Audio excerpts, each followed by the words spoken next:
Hey, K-Flan. Hey, Waf, what are we up to today? Today we're going to nerd out with two key concepts in Python. The idea of how to do a Python list and how to do a function in Python. Ooh, okay. I want to focus first on doing a Python list, and then afterwards we'll focus on doing a Python function. A Python list is a way to store multiple variables inside of a single object. So what this means is we might want to store 3 or 4 numbers inside of a single Python variable. And to do this, we have a special notation called a Python list. And to do that, we can name any variable, a variable any name. So for example, we might have the variable named a.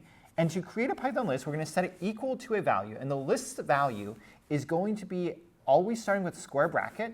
And then inside of a list, we're going to have a comma-separated list, literally, of variables. So here I can say a is equal to list, and it's going to have 3 values. So I might have the numbers 2, 3, and 5 inside of this list. And this is going to create a variable named a that has the value that is a list that contains 3 elements, 2, 3, and 5.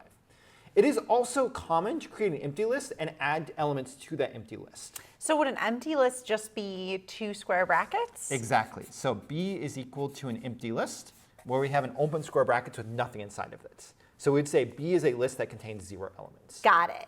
Can we have a list that's not with numbers? Absolutely. It's totally fine to have a list of objects of other objects. So we can have a list that contains the list a and b. So if we think about what this is this is a variable that is a list that contains a variable a. So it contains 2, 3, and 5, followed by an empty list. So this is a list of lists. It's also OK to have a list that contains strings. So I can say, hi, Carly. That looks good. The last thing I'll mention is we can also mix data types inside of a list. We don't have to have a list of just numbers or a list of just strings or a list of other objects. We can have a list that contains Carly. And what's your favorite number, Carly? 10. Carly, 10. So here we have both a string and a number in a list. There's a few operations we can do on a list. Once we have an object, like A, B, C, D, or E, we might want to add to the end of the list. So I might want to add another number to this list A. So I can do a.append, and this is going to modify the contents of A. And if I want to append the number -1 to the end of this list, then it's going to go into the list A, look at the contents of list A, and add a new element, -1, to the end of list A. Got it. So, and then we can append to any of these lists. The last thing that we're going to commonly do with lists is we may want to access an element within the list. Do you remember how we have indexes and data frames? Yeah. And where do indexes start with a data frame? So the indexes for a data frame start at 0. And we're going to do the same thing with lists.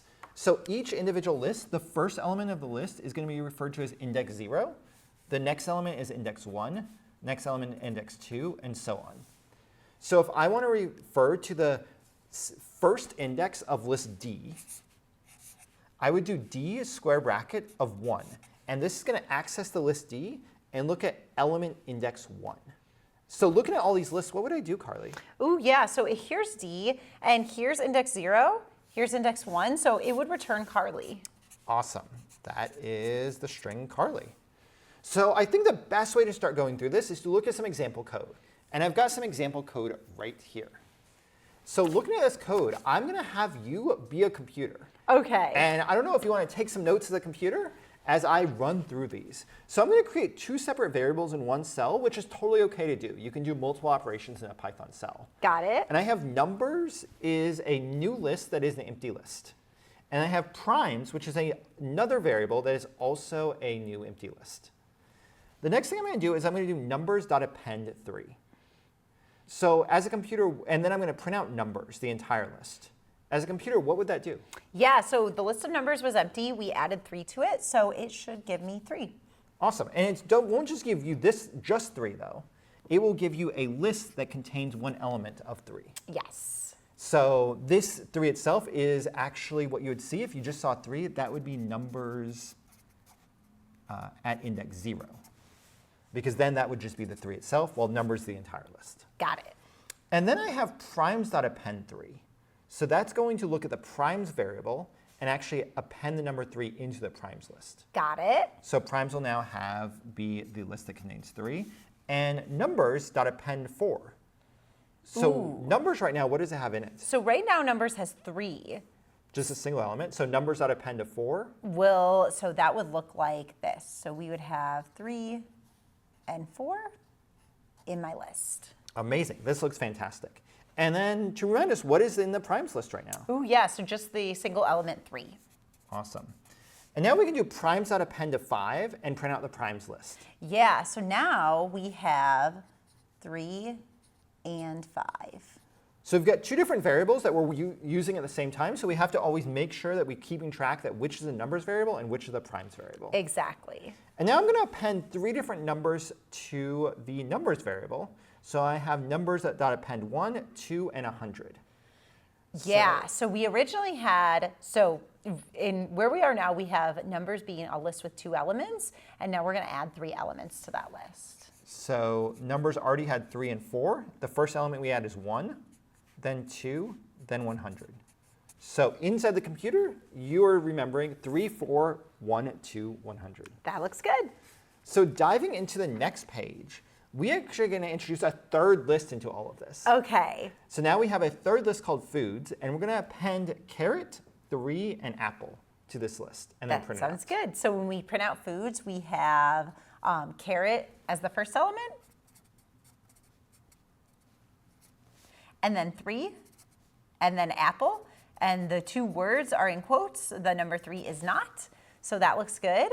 And then primes is our old list that had just 3 and 5. Yep, so we haven't changed primes since the last time we printed out, so it's going to just print out 3, 5. Yep, and then here we want to access the index 0 for numbers. So I'm looking back up here at numbers, and this is 0. And then this would be index 1, 2, 3, and 4. So index 0 would be 3. Awesome. What about index 3?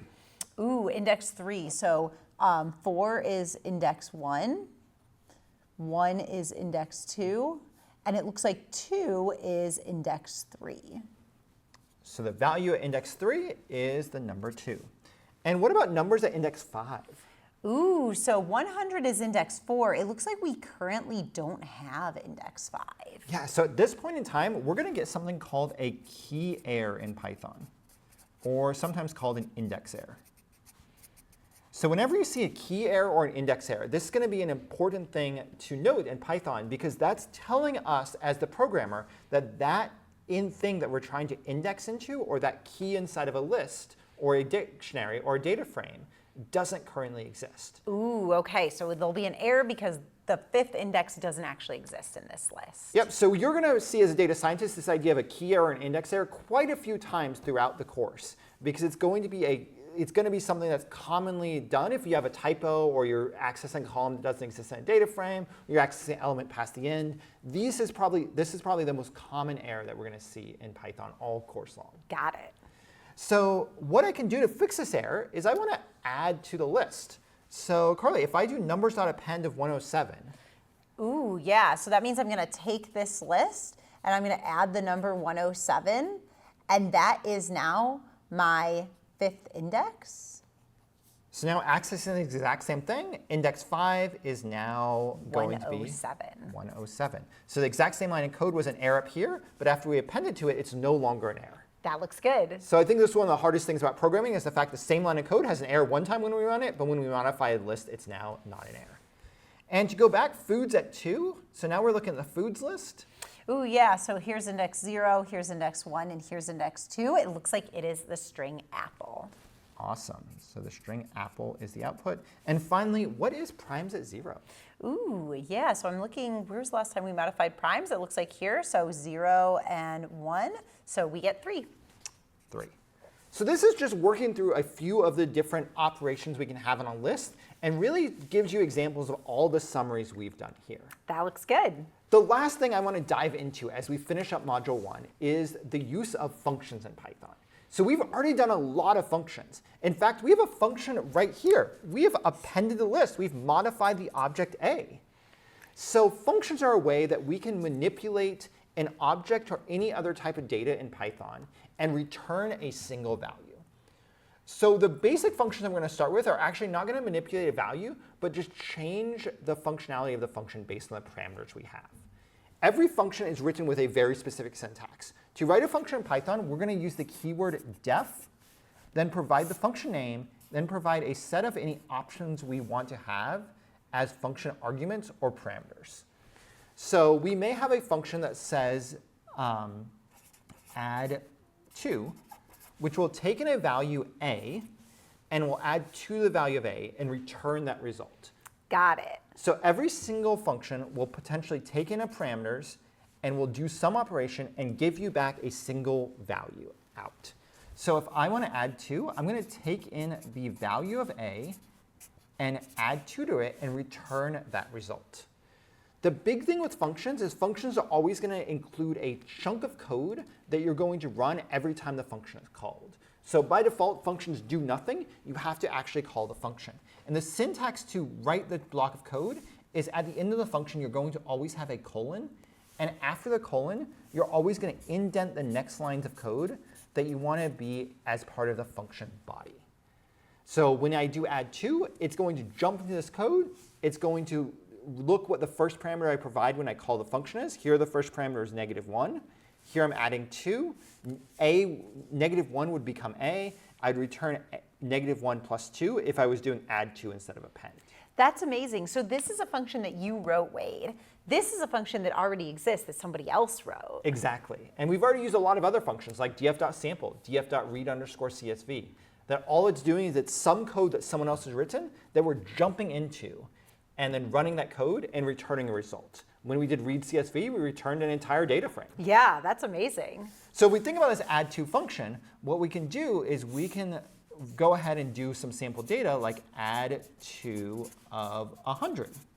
And if we do this, a becomes 100 temporarily. And then we do 100 plus 2. And what's the result of add 2 of 100? Yeah, so we're going to return 102. So this will be 102. I think one of the best things we can do is look at a few example functions and see how they work. Sounds good. So I've got some example code over here. And I've got a similar function to add 2, but a function called add 10. Ooh, yeah, this looks very, very similar to add 2. So the name of the function is add 10. It takes a number as an input.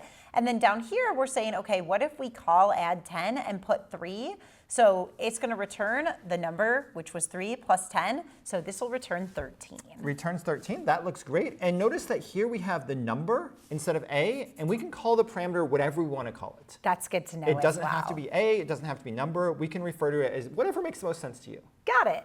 And here we have add 10 to 10. So now our number, instead of being 3, is 10, and 10 plus 10 is 20. Amazing. And here we have a negative number. Oh, yeah, and that's totally fine. We're still going to add 10 to it. So now we have -80 plus 10, which is -70. That looks great.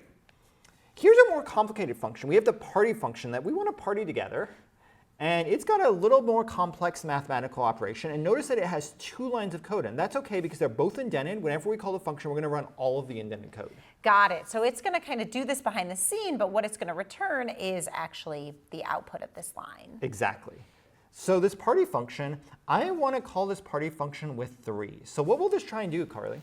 Ooh, so looking here, it looks like it will make alpha 3, but we actually need 2 parameters to be given to this function. So Wade, what will happen if we just did 3? Yeah, if we don't have a correct match between the number of parameters provided as the function call and the number of parameters expected in the function itself, we will get an error. So Python will tell us that the number of positional parameters is a mismatch. And this is telling us that we need 2 parameters to call the party function, and we cannot simply call it with 1 parameter because we have 2 options we must use. We have to have a value for alpha and a value from beta. Got it. But this next function, party 3, 4, we do have an alpha and a beta. Yeah, so now alpha is 3 and beta is 4. So we're going to do 3 times 4, which is 12, and then minus 3, which is 9. So the party function behind the scenes does a bunch of math, and the return value is going to be zeta, and zeta was calculated to be 9. Yeah. So going to another version of the party function, what if we did party of 5 and 0? Can we do a different version of it? Yeah, for sure. So now we have alpha is 5, beta is 0. So 5 times 0 is 0, and then minus 5 is -5. That sounds great. So one thing we may also do with functions is work with string data. We don't always have to work with numbers, and we're often going to work with strings, data frames, lists, and other things that we might want to do inside of a function. Anything we do in Python, including all of pandas and random numbers and everything else we cover in Discovery, we can always do in a function. Got it. So here I have a greet, and it's going to give a name. So it looks like this function is going to return hello, and it returns a formatted string where it's going to replace name after hello in a space. Got it. So greet Karle, what do we expect this to do? Yeah, so it looks like we're going to return hello, and then the name that we put in was Karle. So the result of this function is going to be hello Karle. And then greet Wade. Same thing, except we're replacing Karle with Wade, so we're going to return hello, and then we inputted Wade, so hello Wade. So the name when we run this function is going to be Wade, so this says hello Wade. And then third parameter, or third version of greet, we have greet open close parentheses. Oh, yeah. So it looks like this function requires us to put a name in, but we didn't here. So will that give an error as well? Yeah, it's just like this example up here where we don't have a match of the parameters. Here in the party function, we had 2 parameters that we were required. In this greet function, we have 1 parameter that's required. So because 1 parameter is required and we're given 0 parameters, this will be an error. But we can fix this by having a default value for a parameter. Oh, okay. So I see here we have name equals Wade. Yes, so this default value, the default value is only used when the value is not provided. So it allows us to have some reasonable default, and a lot of Python functions will do this, where if you don't specify a value, there's some default value that's going to be provided by Python itself or by the author of the function, so that we don't have to specify parameters that maybe have reasonable defaults. And that's really nice because now when we run the function greet and we don't specify something, if we said Wade was the default, it's going to greet Wade by default. So we'll have hello Wade now instead of an error. Awesome. So the same code, greet, now actually runs and it defaults to saying hi to me. But Yeah. can we still say hello, Karle? Yeah, so if we put in a name here, does that override the default? It will. So even though we now have the default saying Wade, by saying Karle, we can now still say hello, Karle. That's really cool. The last thing I want to do as a data scientist is look at how we might decipher what a function might do. So one thing you're going to see is you're going to have a lot of functions that we're just running. And I have this function called bar that I want to give to you as a challenge. Okay. That we have no idea how bar is implemented, but we have the result of calling bar 5 different times. Ooh, And yeah. how would you decipher understanding what a programmer might have done to write the bar function and a description of what bar does? So what I would do is look at all the outputs and see, okay, it's 2 letters. Each output is 2 letters. And then look at the inputs and be like, okay, the output is AR, and those are the second and third letter in Karle. Here, the output is Wade, or the output is AD, and those are the second and third letters in Wade. So it looks like it's referencing, if we think of a string, it's referencing the second and third part of the string, and that actually works for all of these. Awesome. So we're referencing the second and third part of the string. So you mentioned like Karle, we're referencing the A and the R. Yeah, and if we're thinking of these as indices, this would be index 0, this would be 1, 2, 3, 4. So it looks like we're referencing index 1 and index 2. Is that what you're saying? Yep, exactly. So I can imagine this def bar function, one possible implementation of the def bar function, it takes in a string s, and we are returning the combination of the first index, s of 1, with s of 2.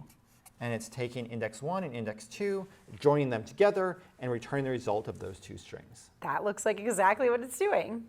And this is just an overview of some of the key ideas that we're going to use in Python throughout the entire semester. We're going to dive into these more and more throughout the course, and you will see all about lists and all about functions and learn to use them in a deep, deep way to help you become a better data scientist. And that is an introduction to lists and functions.